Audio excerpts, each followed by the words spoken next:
أعوذ بالله من الشيطان الرجيم. بسم الله الرحمن الرحيم.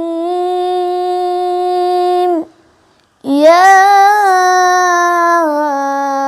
أيها المزمل قم الليل إلا قليلا نصفه أو انقص منه قليلا أو زد عليه ورتل القرآن ترتيلا إنا سنلقي عليك قولا ثقيلا إن ناشئة الليل هي أشد وطئا وأقوم قيلا إن لك في النهار سبحا طويلا واذكر اسم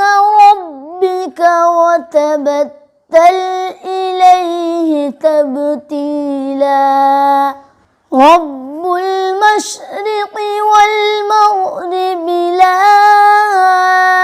إله إلا هو فاتخذه وكيلا واصبر على ما يقولون واهجرهم هجرا جميلا وذرني والمكذبين أولي النعمة ومهلهم قليلا إن لدينا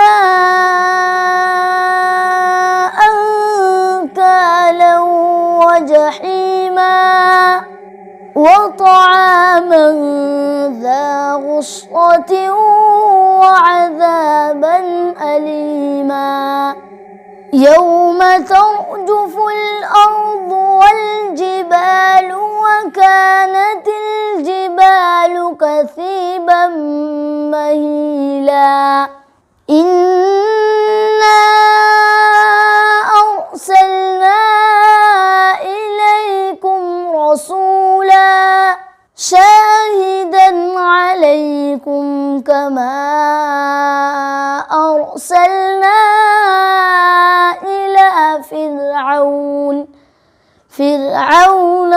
رسولا فعصى فرعون الرسول فأخذناه أخذا وبيلا فكيف تتقون إن كفرتم يوما يجعل الولدان شيبا السماء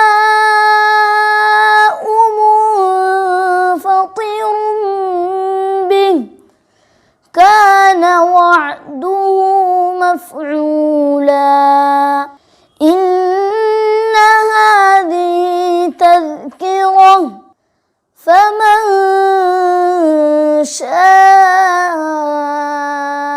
اتخذ إلى ربه سبيلا إن ربك يعلم أنك تقوم أدنى من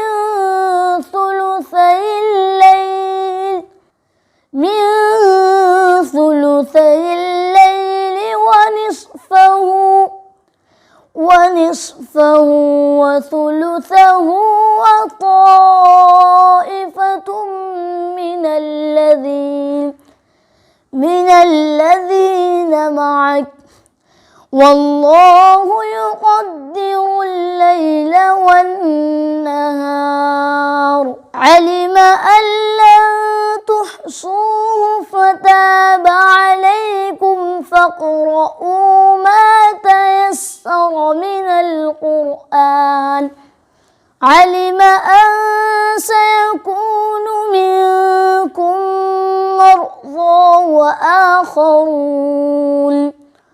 وآخرون يضربون في الأرض يبتغون من فضل الله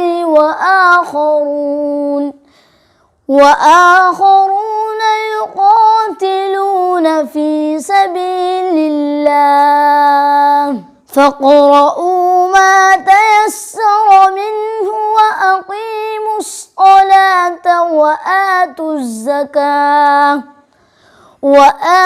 الزكاة وأقرضوا الله قرضا حسنا وما تقدموا لأنفسكم من خير تجدوه عند الله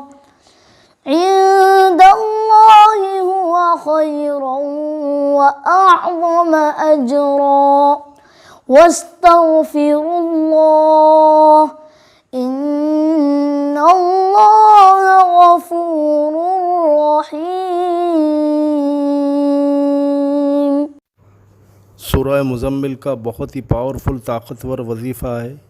इससे कई रुके हुए काम बन जाते हैं इस अमल को काम में लेने से, और हर दुआ मकबूल होती, रिज़्क़ की बेहिसाब बरकत होती। जिन सहाबाइन को चाहिए सब्सक्राइब कर कमेंट बॉक्स में हमसे दरियाफ़्त कर लें। फ़ी सबीलिल्लाह आपको अमल का तरीक़ा बता दिया जाएगा इंशाअल्लाह अज़्ज़ा वजल। आपको काफ़ी फ़ायदा होगा। आज़माया हुआ नुस्ख़ा है और कभी ख़ाली नहीं जाता इंशाअल्लाह। सब्सक्राइब ज़रूर कीजिए ताकि आपको इसी तरीक़े नई और भी बहुत सारी रूहानी अमलियात आपको पेश कर सकूं। अल्लाह हाफ़िज़।